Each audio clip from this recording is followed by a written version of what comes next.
Hello everyone, it's Shane Kanto, your Wasteland reviewer, and I'm here to review the Ukrainian film Donbass. And in eastern Ukraine, society begins to degrade as the effects of propaganda and manipulation begin to surface in this post-truth era set during a Russian invasion of Ukraine.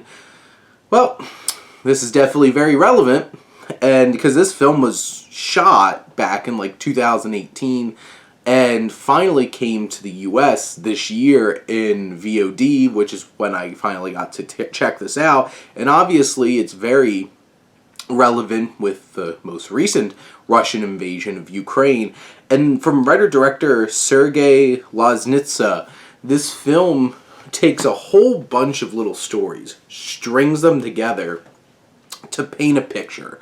To paint a picture of the lies that were being spun to get backing to this. Basically, these Russians coming in and saying Ukraine's a bunch of fascists, and trying to use that as an excuse to come in and take out the fascists. There's one particular scene with a German journalist who comes in to show the horrible things going on, and basically they just kept turning around. It's like, your grandfather was a fascist, you're a fascist, we're here to stop this, we're doing the right thing. And that political story game, which happens all the time, especially here, is really felt in this film through multiple of these stories. But what really is impactful is, like, this doesn't pull punches. There's moments of shock and violence and destruction that hit on a deeply emotional level.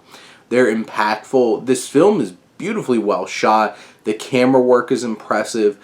It's a very stark film. This is gray. Gray everything, gray everywhere.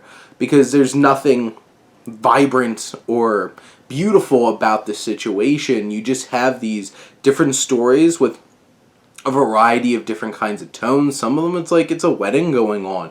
There might be some joy here, but there's some underlying kinds of tensions going on and perspectives as well that add depth to the experience. And there's some satirical elements, the commentary that's layered into all these stories, and just the pureness of what this film captures, because it's not a documentary, but it feels like one. You feel like you're actually seeing these groups of people shoved into this bomb shelter with a toilet that doesn't work, and this is the life they're forced to live because of these horrible atrocities going on.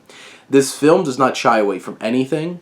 It might be a bit long in the tooth, it might be a little slow at points, but you never stop feeling something.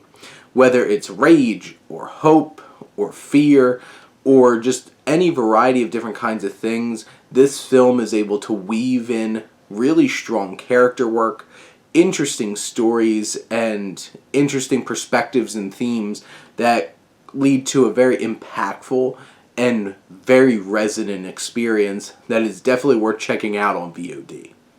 But those are my thoughts on Donbass. Let me know what you think, and let's talk some movies. But thank you as always for tuning in and supporting your Wasteland reviewer.